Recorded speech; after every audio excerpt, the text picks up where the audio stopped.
Mabuhay! Ako si Alessa at samahan niyo ko dito sa Intramuros. Kilala bilang Walled City, ang Intramuros ay isa sa pinakamatandang lugar ng Maynila.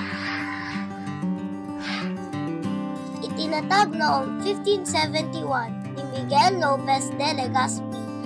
Ang Intramuros ay mula sa salitang Latin na intra, na ang ibig sabihin ay loob, at muros na ang ibig sabihin naman ay pader.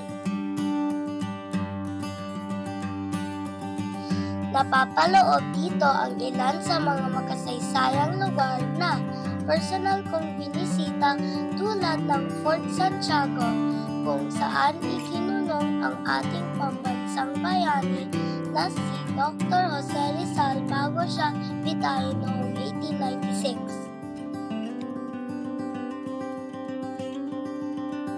Dito rin matatagpuan ang dungeons of Fort Santiago, kung saan pinahirapan ng mga Hapon ang mga Pilipino noong World War II.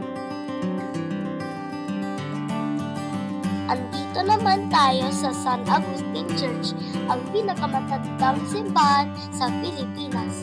Itinayo ng mga Kastila noong 16th century.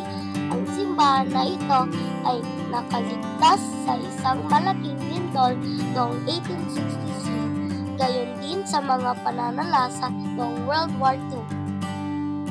Ang Roman Catholic Baroque style na simbahang ito ay isang UNESCO World Heritage Site.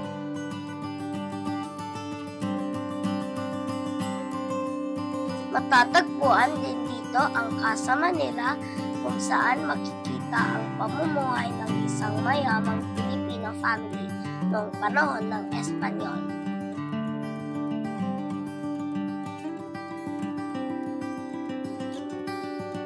Dito na natatapos ang ating pamamasyal.